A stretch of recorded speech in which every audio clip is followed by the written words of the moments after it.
आपके दिमाग में भी ख्याल आता होगा कि स्टॉक मार्केट में किस तरह से हम बिजनेस को शुरू करें। दोस्तों, शुरू करना कभी भी दिक्कत वाला काम नहीं है और टफ काम भी नहीं है।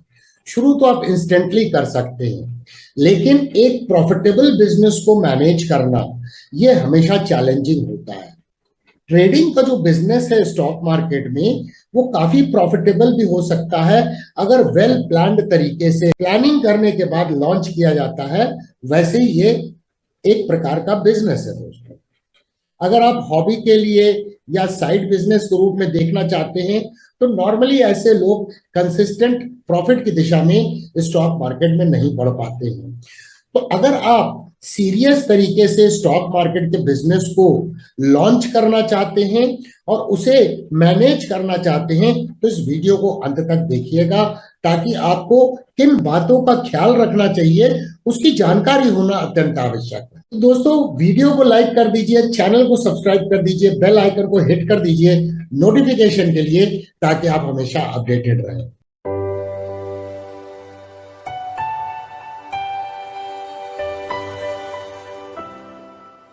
अब स्टॉक मार्केट में जो ट्रेडिंग का बिजनेस होता है दोस्तों, उसके ब्रॉडर दो एलिमेंट्स हैं। पहला है बिजनेस को सेटअप करना, और दूसरा एक सक्सेसफुल एंड प्रॉफिटेबल बिजनेस को मैनेज करना।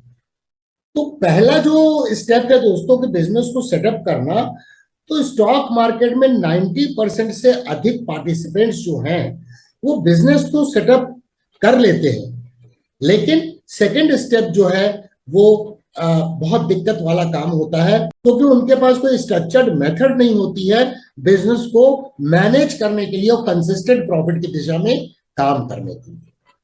तो बिजनेस को सेटअप अगर आपने नहीं किया है और आप एब्सोल्युटली बिगिनर्स हैं स्टॉक मार्केट में, तो बहुत सिंपल स्टेप है कि एक अच्छे ब्रोकर का चयन करें जिसके पास टेक्नोलॉजी की बैकिंग हो, सारे टाइप के ऑर्डर्स डालने की फैसिलिटी हो। उसके बाद दोस्तों उसके साथ में डीमैट अकाउंट, ट्रेडिंग अकाउंट खोल लें और अपने अकाउंट को फंड कर दें। तो आज के सेशन के लिए हमने एक एग्जाम्पल के रूप में हम ट्रेडिंग बिजनेस में एक कैपिटल को मानते हैं कि 10 लाख रुपए से हम ट्रेडिंग के बिजनेस को शुरुआत कर रहे हैं। अब वो ट्रेडिंग कैपिटल हर व्यक्ति का अलग अलग हो सकता है। जैसे आप स्टॉक मार्केट के अंदर में देखें, फॉर एग्जाम्पल ऑटो सेक्टर को पकड़ लेते हैं, तो ऑटो सेक्टर में महिंद्रा एंड महिंद्रा भी काम कर रही है, मारुति भी काम कर रही है, टाटा मोटर्स भी काम कर रही है। बहुत सारी कंपनियां हैं जो ऑटो सेक्टर में काम कर रही हैं, ऑटो एंसिलरी स्पेस में काम कर रही है। सबका क्या कैपिटल एक्सपेंडिचर सेम होता है दोस्तों? एब्सोल्युटली नहीं। तो इसीलिए तो कंपनी लार्ज कैप कंपनी होती है, मिड साइज कंपनी होती है, स्मॉल कैप कंपनी होती है। तो आपका कैपिटल 3 लाख रहे, 15 लाख रहे, 1 करोड़ रुपए रहे, डजेंट मैटर। वो प्रोसेस को समझना अत्यंत आवश्यक है, ताकि आप स्टॉक मार्केट में ट्रेडिंग के बिजनेस को प्रॉपर तरीके से स्टार्ट कर सकें।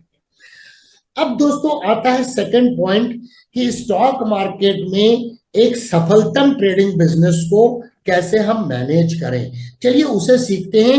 उसके बहुत सारे रिक्वायरमेंट है जो आपको समझना जरूरी है बिजनेस को स्टार्ट करने के पहले। स्टॉक मार्केट में ट्रेडिंग के बिजनेस को चालू करने के पहले उसकी रिक्वायरमेंट को समझना कि बिजनेस की रिक्वायरमेंट क्या है, यह अत्यंत आवश्यक है।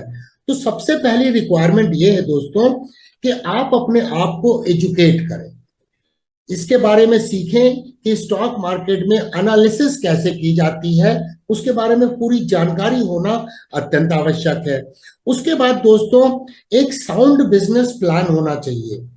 जिस तरह से किसी भी बिजनेस में एक बिजनेस प्लान तैयार किया जाता है, तो ट्रेडिंग भी एक बिजनेस है स्टॉक मार्केट में, जिसके लिए हमें अपने बिजनेस प्लान को तैयार करना होगा।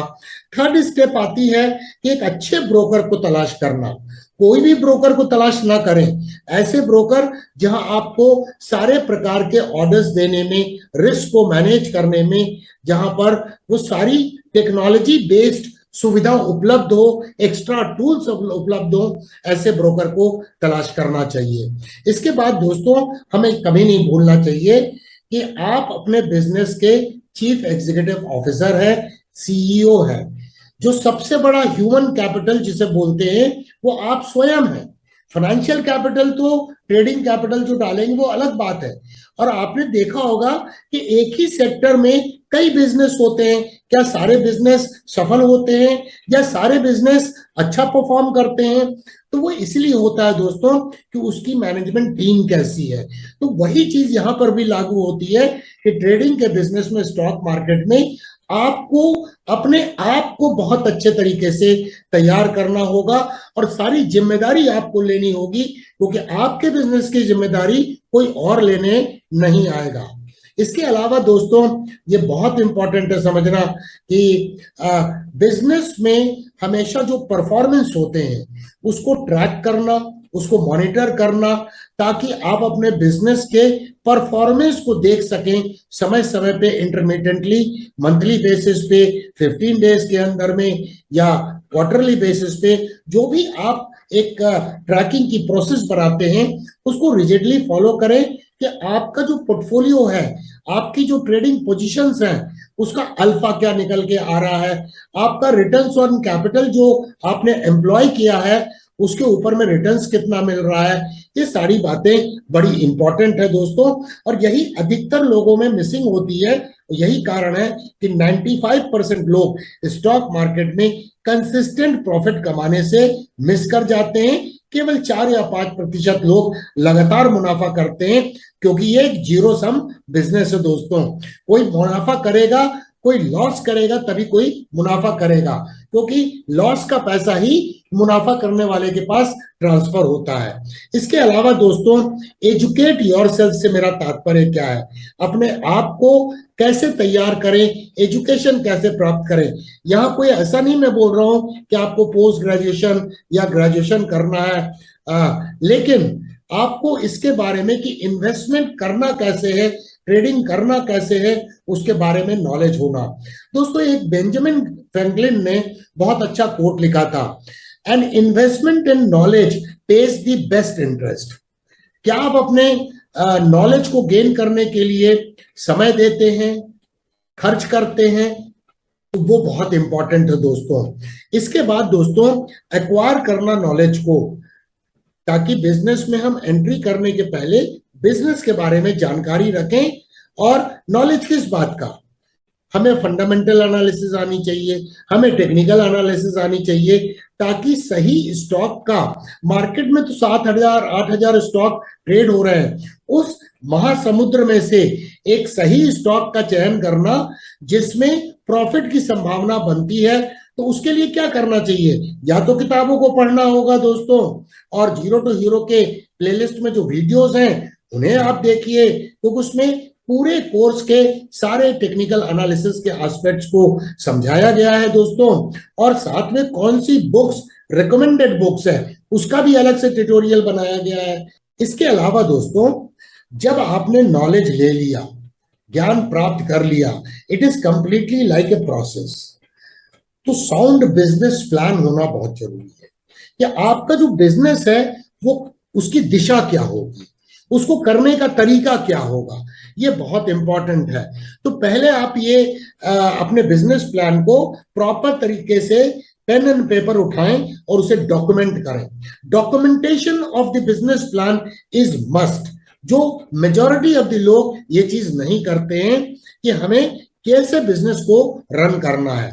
इसके अलावा दोस्तों, बिजनेस प्लान जो है वो आपको एक डिफाइन करेगा आपके बिजनेस को रन करने के प्रोसेस को, और साथ में सक्सेसफुल ट्रेडर बनने की दिशा में वो एक कदम होगा दोस्तों।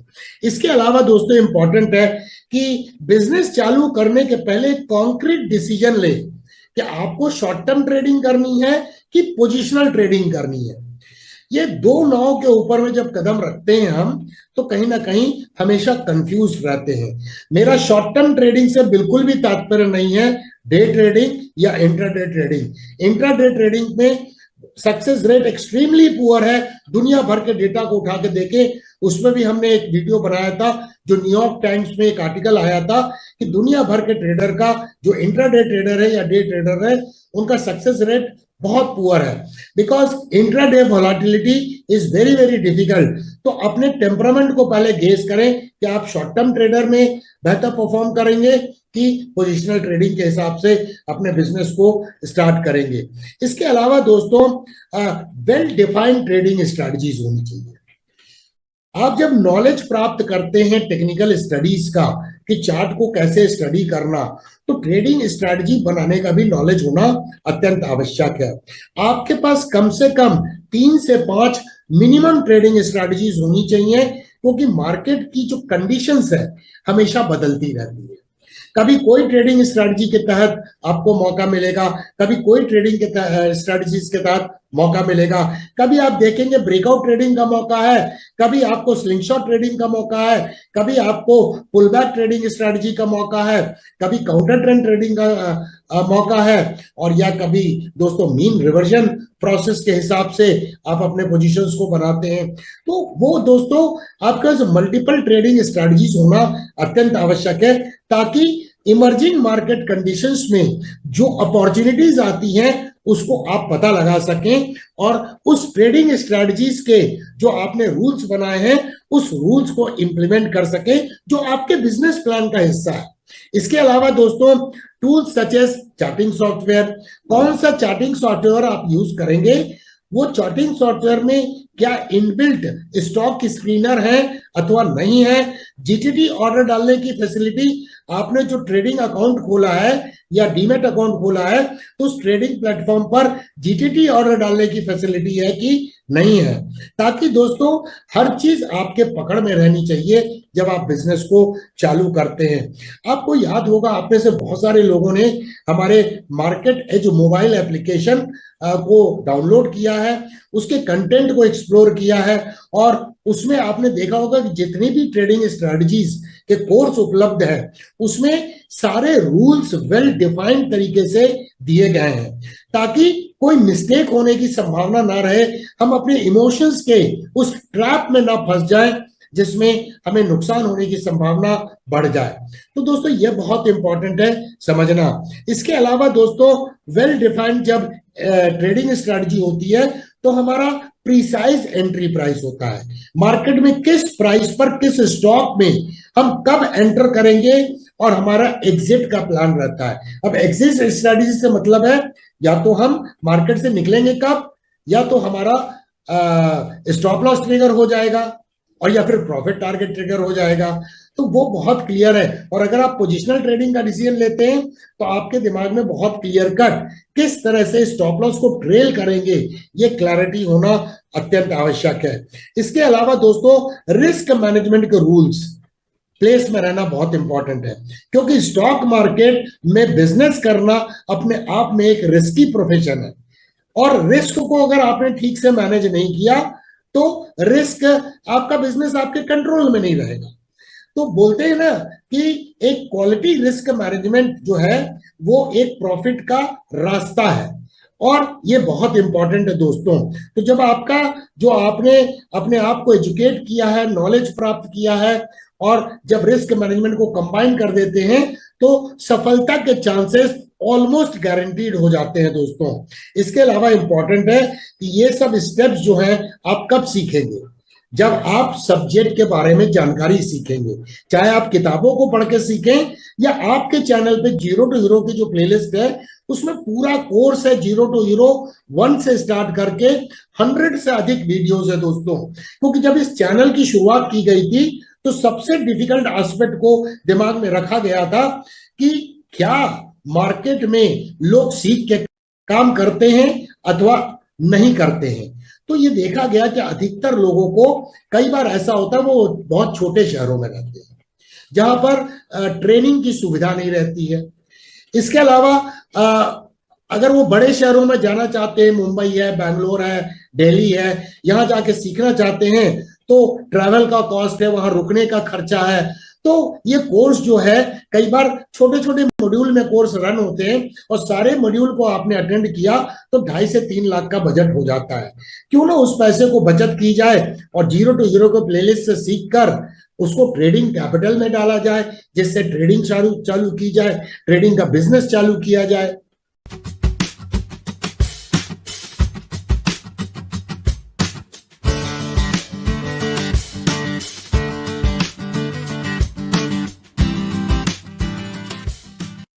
जब हम स्टॉक मार्केट में स्टॉक ट्रेडिंग का बिजनेस करते हैं तो कुछ मुख्य बातें हैं जो हमेशा हमारे दिमाग में होनी चाहिए, और वो है दोस्तों कि सबसे पहला कि कोई भी बिजनेस प्लान आप बना लें, कितना भी बेहतरीन बिजनेस प्लान बना लें, उसमें आपको 100% सक्सेस रेट नहीं आएगी।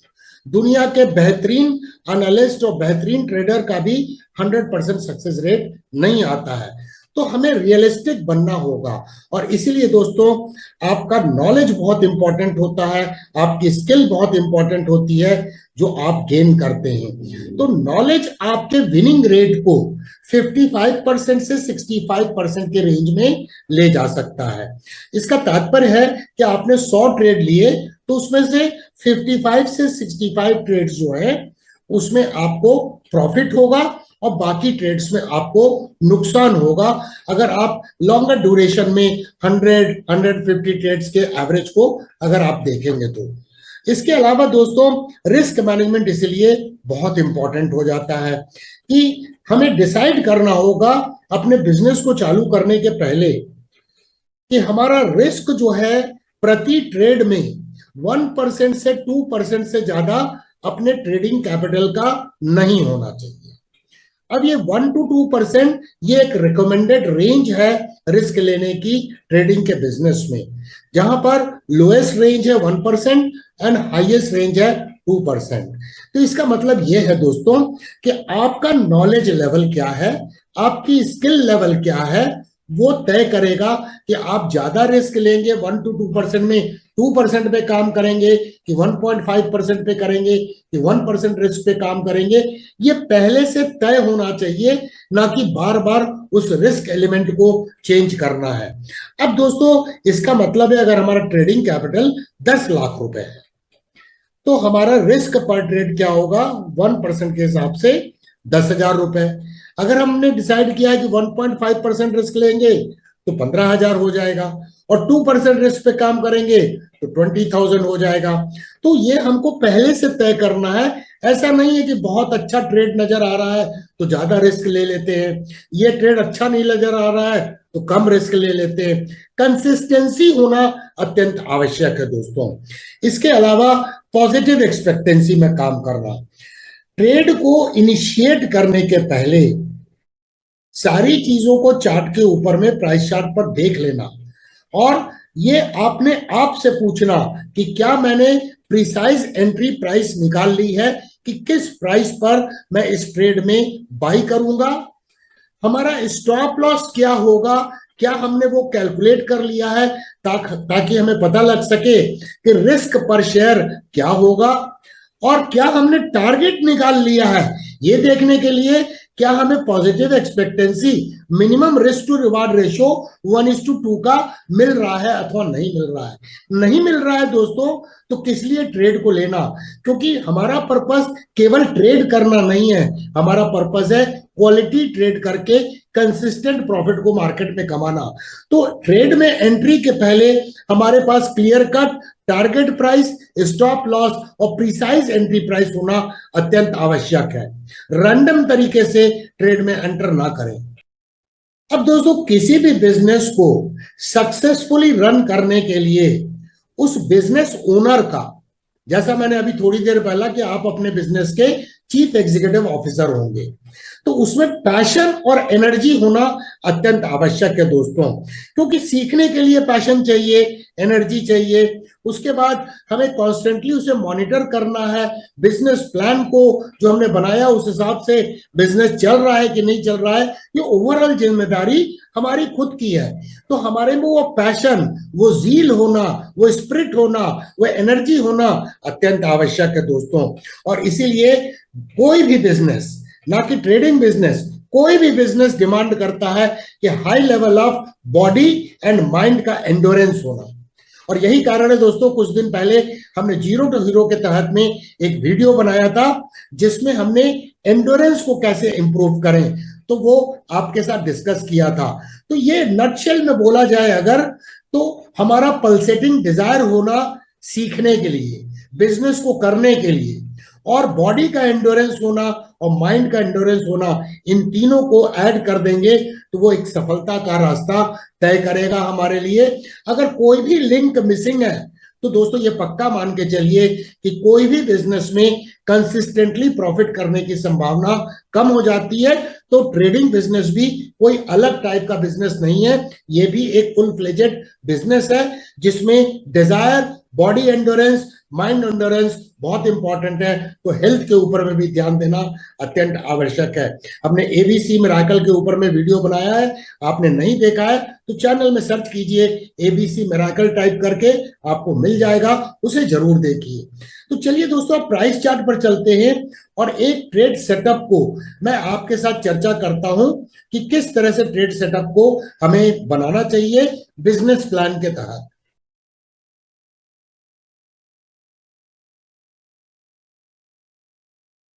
अब दोस्तों ट्रेडिंग स्ट्रेटजीज कई प्रकार की होती हैं। जैसा मैंने शुरू में भी बोला कि आप चार्ट पैटर्न के आधार पर ट्रेड कर सकते हैं, आप स्लिंगशॉट ट्रेडिंग स्ट्रेटजी में पोजीशन बना सकते हैं, पुल बैक ट्रेडिंग स्ट्रेटजी में पोजीशन बना सकते हैं, ब्रेकआउट ट्रेडिंग स्ट्रेटजी अलग होती है और मीन रिवर्जन प्रोसेस अलग होती है। तो मल्टीपल ट्रेडिंग स्ट्रेटजी इसलिए होना चाहिए क्योंकि मार्केट की जो कंडीशंस है वो बदलती रहती है। तो कभी कहीं अपॉर्चुनिटी मिलती है, कभी कहीं अपॉर्चुनिटी मिलती है। तो ये हम एग्जांपल जो ले रहे हैं प्राइस चार्ट पर, प्राइस पैटर्न के अनुसार ले रहे हैं, जिसे हम चार्ट पैटर्न के नाम से जानते हैं। अब यहां देखिए दोस्तों कि यहां पर डबल बॉटम का फॉर्मेशन हुआ। अब जैसे ही डबल बॉटम के फॉर्मेशन के बाद यहां पे आप देखिए डाउनसाइड मोमेंटम का डिमिनिशिंग इफेक्ट था और एक कैंडल बनी यहां पर जो clear cut one white soldier थी। तो अब ये संभावना बन गई कि ये डबल बॉटम का जो अपेक्स यहां पर है, यहां पर ब्रेकआउट होगा तो एक ट्रेड करने का मौका मिलेगा। लेकिन साथ में पहले से एडवांस प्लानिंग क्या करनी है कि इसके अपेक्स के ऊपर में यहां पे मल्टीपल प्राइस का रिजेक्शन है, तो इसे हम इग्नोर नहीं कर सकते। ये दोस्तों अभी वक्त है ब्रेकआउट में, हमने ये एडवांस में प्लानिंग कर ली और चार्ट के ऊपर में ये सारी एनालिसिस करके उसे सेव कर लिया और चार्ट के ऊपर में अलर्ट सेट कर दिया कि जब भी प्राइस इस लेवल को टच करेगी तो हमें चार्ट पर प्राइस एक्शन को देखने के लिए फिर से रीएनालाइज करेंगे और संभावनाओं को देखेंगे कि क्या अपॉर्चुनिटी नजर आ रही है अथवा नहीं आ रही है। यहां पर आप देखिए दोस्तों डबल बॉटम का फॉर्मेशन हुआ। मैं कुछ ड्राइंग को सुपर इम्पोज करता हूं। ये देखिए डबल बॉटम का फॉर्मेशन है, ये अपेक्स है, अपेक्स का यहाँ पर ब्रेकआउट हुआ, लेकिन हमें यहाँ ट्रेड नहीं लेना है क्योंकि ये दो डॉटेड लाइन खींची गई हैं, ये अभी भी सप्लाई जोन है। हमारा गेम स्पॉइल हो सकता है अगर हम जल्दी से कोई ट्रेड को इनिशिएट कर देंगे। अब यहाँ पर हमें बहुत सारे कॉन्फ्लुएंस चेक करना है। तो आगे जैसे ही हम बढ़ते हैं तो देखिए यहाँ पर सप्लाई जोन में दो कैंडल में क्लियर कट अपसाइड मोमेंटम का डिमिनिशिंग इफेक्ट आया और कहीं ना कहीं प्राइस 2 दिन तक कंसोलिडेट करती रही ये दोनों डॉटेड लाइन के बीच में। और फाइनली दोस्तों यहां पर इस कैंडल के द्वारा एक डिसाइसिव ब्रेकआउट हुआ और डिसाइसिव ब्रेकआउट होने के बाद अब देखिए ये सप्लाई जोन जो था इसके ऊपर में कैंडल क्लोज होती हुई नजर आई दोस्तों। अब हमें कॉन्फ्लुएंस को चेक करना है। तो पहला कॉन्फ्लुएंस तो हमें मिल रहा है कि यहां पर डबल बॉटम का ब्रेकआउट हो गया, सप्लाई जोन निकल गया, सेकंड कॉन्फ्लुएंस बोल सकते हैं। तीसरा कॉन्फ्लुएंस है ये देखिए सिमेट्रिकल ट्रायंगल का फॉर्मेशन है, यहाँ पे हायर लोस का फॉर्मेशन है जो इंडिकेट करता है कि बुल्स कंट्रोल में है, ट्रेडिंग रेंज नैरो होती गई और यहाँ पर सिमेट्रिकल ट्रायंगल का भी ब्रेकआउट है। इसके बाद हमें यहाँ पर अगर ध्यान से देखें तो मॉर्निंग स्टार का फॉर्मेशन हमें नजर आ रहा है। इसके बाद वॉल्यूम की एनालिसिस करें तो ये जब कैंडल बनी, ये वाली कैंडल जो ब्रेकआउट कैंडल है, तो वॉल्यूम में सब्सटेंशियल सर्ज था और वॉल्यूम एवरेज वॉल्यूम से कहीं अधिक था। और यहां पर देखें तो मोमेंटम भी बढ़िया नजर आ रहा है, 60 के ऊपर आरएसआई है। तो कई कॉन्फ्लुएंस हमें यहाँ पे मिल गए जो इस बात को इंडिकेट करते हैं कि इस ट्रेड की अच्छी संभावना हो सकती है। क्या ये पैराबोलिक राइज के बाद में ब्रेकआउट हुआ है?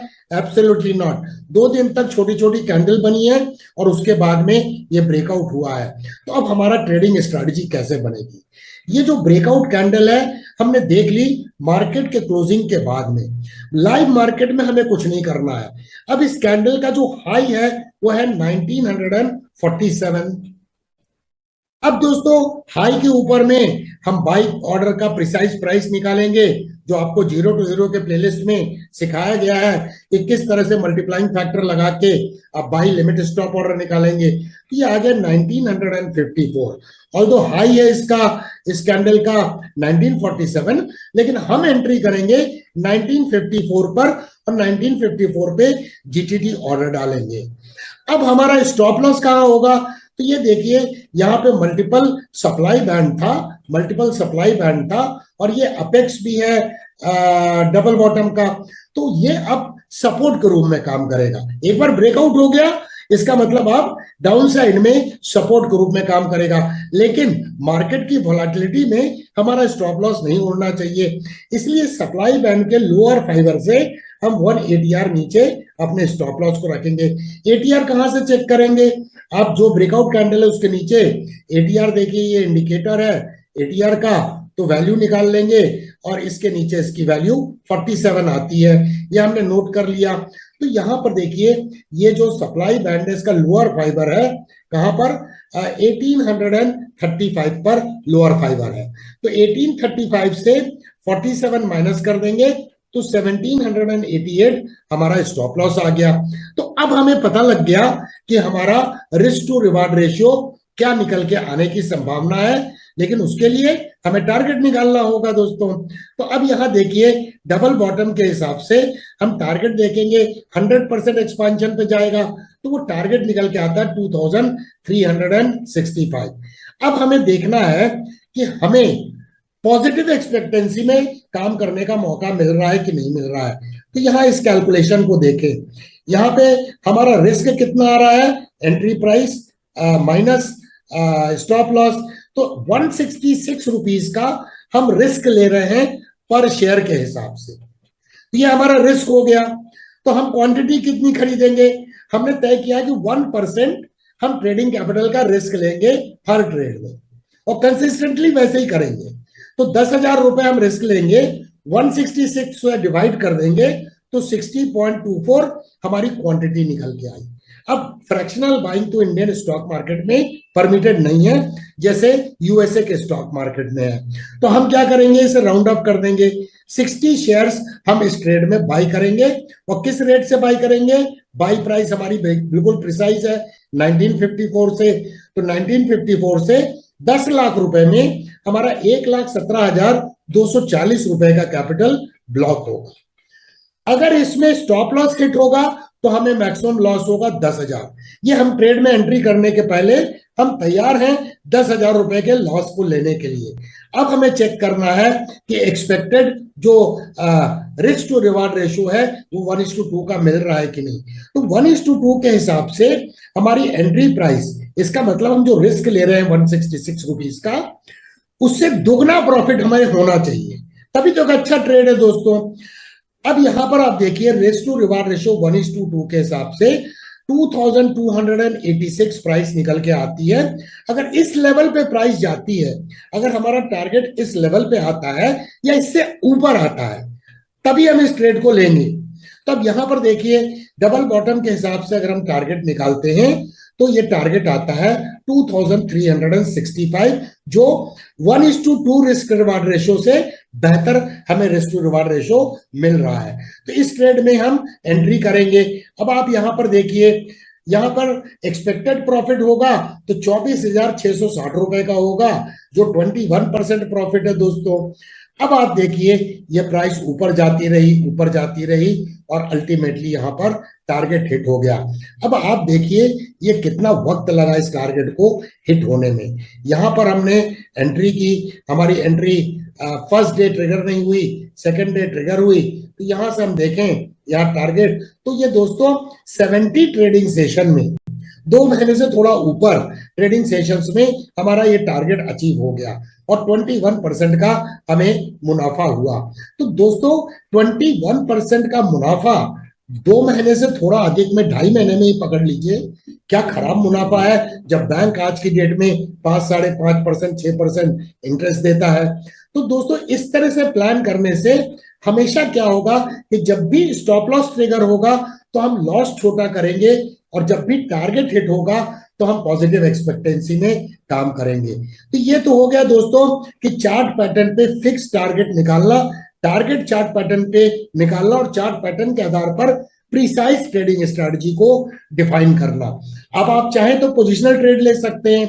तो पोजिशनल ट्रेड लेने के लिए आप इस ट्रेंड लाइन को जो सपोर्ट है एक्सटेंड कर दें, और इस ट्रेंड लाइन को आप फॉलो कर सकते हैं। इस ट्रेंड लाइन को मैं एक्सटेंड करके आपको एक्सप्लेन ही कर देता हूं। आप देखिए इस ट्रेंड लाइन का आप यहां पर ब्रेकडाउन हो गया, तो यहां पर आप प्रॉफिट बुक कर सकते थे, जो मोर और लेस सेम प्रॉफिट आया। लेकिन आप अगर नॉलेज आपका अच्छा है, एक्सपीरियंस है, तो यहां देखिए जब करेक्शन हुआ और जब पुल बैक हुआ तो पुल बैक के समय में फेल्ड टॉप बना। और फेल्ड टॉप कब बना दोस्तों? जब प्राइस काफी ओवर एक्सटेंडेड थी। आरएसआई देखिए कहां पे था, आरएसआई 83 पे था। इसका मतलब प्राइस ओवर एक्सटेंडेड थी। तो हम यहां पर चाहते, तो यहां पर जब फेल्ड टॉप बना और फेल्ड टॉप के बाद जैसे हम इवनिंग स्टार का फॉर्मेशन हुआ तो हमारा स्टॉप लॉस टाइट हो जाता दोस्तों। ये कैंडल देखिए जो यहाँ पर मॉर्निंग स्टार बना था, उस कैंडल का लो है 2525, तो हम 2529 पे अपने स्टॉप लॉस को ट्रेल कर देते और यहां तक भी वेट नहीं करते इस ट्रेंड लाइन के ब्रेकडाउन होने का। तो प्राइस एक्शन हमको बताते हैं कि कब हमें मार्केट से बाहर निकल जाना चाहिए। अब इस तरह से एक कॉन्क्रीट बिजनेस प्लान को बना के जब हम बिजनेस को एग्जीक्यूट करते हैं तो हमारे आउटकम क्या हो सकते हैं उस पर चर्चा करते हैं। तो दोस्तों फॉर एग्जांपल हमने 100 ट्रेड्स लिए, इस तरह के प्रोसेस को प्री डिफाइंड ट्रेडिंग स्ट्रेटजी को बनाते हुए। अब इसमें विनिंग रेट फॉर एग्जांपल हमारा आ रहा है 50%। इसका मतलब ये हुआ कि 50% ट्रेड में हमें प्रॉफिट मिलेगा और 50% ट्रेड में हमारा स्टॉप लॉस हिट होगा। अब यहां पर देखें जो प्रॉफिट होगा तो वो विन प्रॉफिट कितना होगा पर ट्रेड, 20,000 रुपए का कम से कम होगा क्योंकि 1:2 के रिस्क रिवार्ड पे काम कर रहे हैं। और लॉस पर ट्रेड कितना होगा, मैक्सिमम 10,000 होगा जो हमारा 1% है ट्रेडिंग कैपिटल का। तो ग्रॉस रेवेन्यू क्या आएगा दोस्तों, जिसमें प्रॉफिट होगा 20,000 के हिसाब से होगा तो 50 मल्टीप्लाइड बाई 20,000 माइनस जिसमें लॉस होगा 50 ट्रेड 10,000 रुपए के हिसाब से लॉस होगा, तो ये आता है दोस्तों 5 लाख का हमें 100 ट्रेड को करने पे मुनाफा मिलेगा। वहीं अगर हमारा विनिंग रेट इंप्रूव हो जाता है और हम 100 ट्रेड लेते हैं और हमारा 60% विनिंग रेट आता है क्योंकि हमारा नॉलेज एंड स्किल बेहतर है, तो अब यहां पर दोस्तों विन प्रॉफिट रेट तो वही रहने वाला है, लॉस पर ट्रेड वही रहने वाला है। ग्रॉस रेवेन्यू कितना होगा, 60 ट्रेड्स में हमें 20,000 रुपए के हिसाब से मिनिमम प्रॉफिट होगा। इससे अधिक भी हो सकता है, जैसा अभी हमने एग्जांपल में देखा वहां प्रॉफिट जो है 1:2 से बेहतर हुआ है। अब यहाँ पे लॉस होगा 40 ट्रेड्स में 10,000 रुपए के हिसाब से, तो हमारा प्रॉफिट 8 लाख रुपए भी हो सकता है दोस्तों। अब दोस्तों ये तो ग्रॉस रेवेन्यू हो गया, ग्रॉस प्रॉफिट हो गया। अब इसमें बहुत सारे एक्सपेंसेस होते हैं। जब हम ट्रेडिंग बिजनेस को करते हैं या कोई भी बिजनेस को करते हैं तो रेवेन्यू में से हमें एक्सपेंडिचर जो होता है एक्सपेंसेस को माइनस करना होता है। तो जैसे दोस्तों एवरेज ग्रॉस रेवेन्यू हम मान लेते हैं कि 50% विनिंग रेट पे 5 लाख है और 8 लाख रुपीस का प्रॉफिट है 60% विनिंग रेट पे, तो हम दोनों का एवरेज ले लेते हैं तो हमारा प्रॉफिट हुआ 6.5 लाख रुपीस। अब यहां पर कॉस्ट ऑफ चार्टिंग टूल का हम इस्तेमाल करेंगे। तो 2 साल के दौरान में, क्योंकि हम ये मान के चल रहे हैं दोस्तों कि 100 ट्रेड करने में करीब 2 साल लगेंगे, 1 साल में आप करीब 50 ट्रेड कर पाएंगे, उससे ज्यादा क्वालिटी काम नहीं किया जा सकता है। अब यहां पर देखिए 20,000 रुपए हमारे खर्चा हो जाएंगे चार्टिंग सॉफ्टवेयर में। इसके अलावा इंटरनेट का कॉस्ट आएगा हमें, तो करीब 12,000 रुपए 2 साल में हमें इंटरनेट पे कॉस्ट चले जाएंगे। इसके अलावा अदर एक्सपेंसेस हो सकते हैं जो हम पकड़ रहे हैं 2% ऑफ माई ट्रेडिंग कैपिटल 2 साल के अंदर में, तो 40,000 रुपए ये एक्सपेंसेस हुआ दोस्तों। अब अदर एक्सपेंसेस क्या हो सकते हैं, बहुत सारे एक्सपेंसेस हो सकते हैं अदर दोस्तों, छोटे छोटे करके। आप जैसे फॉर एग्जांपल जो इस चैनल के डायमंड क्लब के मेंबर्स हैं, वो भी तो मंथली सब्सक्रिप्शन देते हैं, तो वो भी तो एक एक्सपेंसेस के रूप में हमें देखना चाहिए। अब यहाँ पर हमारा नेट रेवेन्यू क्या आया, तो ग्रॉस रेवेन्यू माइनस एक्सपेंसेस, तो ये आया 5.78 लाख हमारा ग्रॉस रेवेन्यू आया, क्योंकि हम 100 ट्रेड लेने में हमें 2 साल लगेंगे। तो यहाँ पे एनुअल नेट प्रॉफिट कितना आया या नेट रेवेन्यू कितना आया, वो आया 5.78 डिवाइडेड बाई 2, क्योंकि 100 ट्रेड करने में हमें 2 साल लगेंगे, तो उस हिसाब से अगर कोई व्यक्ति 100 ट्रेड 1 साल में करता है तो प्रॉफिट अधिक होगा। तो यहां पर प्रॉफिट हमारा आया नेट एनुअल रेवेन्यू 2.89 लाख का, यह हमें प्रॉफिट आया दोस्तों। तो दोस्तों रिटर्न्स ऑन कैपिटल कितना हुआ, तो एनुअल रिटर्न ऑन कैपिटल हुआ 28.9% का दोस्तों, जो एक अच्छा प्रॉफिट है। अब इसमें plus minus 5% here and there हो सकता है depending upon the market conditions, या विनिंग रेट एक इंडिविजुअल ट्रेडर का क्या है उस पर निर्भर करेगा। पावर ऑफ कंपाउंडिंग, मैं आशा करता हूं कि आप सभी को मालूम होगा, लेकिन फिर भी जिनको नहीं मालूम है तो उन्हें मैं एक्सप्लेन करता हूं। रूल ऑफ 72, रूल ऑफ 72 एक इमीडिएट तरीके से ये निकालने का तरीका है कि कितने वक्त में हमारा जो कैपिटल है वो डबल होगा। तो यहां पर देखिए कि हमारा कैपिटल डबल हो सकता है, 20 लाख पे पहुंच सकता है। 10 लाख से हमने बिजनेस को चालू किया, 72 डिवाइडेड बाई 28.9% का हमने अभी एवरेज प्रॉफिट निकाला, तो 2.49 ईयर्स में हमारा पैसा डबल हो सकता है। तो हम ये मान के चले कि से 3 साल में ये पैसा डबल हो सकता है। अगर 3 साल में पैसा डबल होता है तो उसके अगले 3 साल में 20 लाख का 40 लाख होगा दोस्तों, और उसके बाद 80 लाख होगा। This is how exponential growth होता है जब हम एक स्ट्रक्चर तरीके से ट्रेडिंग के बिजनेस को रन करते हैं। अगर अभी तक आपने मोबाइल एप्लीकेशन मार्केट एज को डाउनलोड नहीं किया है तो इस वीडियो के डिस्क्रिप्शन बॉक्स में उसका लिंक है, उसके कंटेंट को एक्सप्लोर करें कि किस तरह से रूल बेस्ड ट्रेडिंग स्ट्रेटजी के कोर्सेज वहां उपलब्ध है दोस्तों। देखने के लिए धन्यवाद, thank you very much for watching. फिर मिलेंगे दोस्तों अति शीघ्र।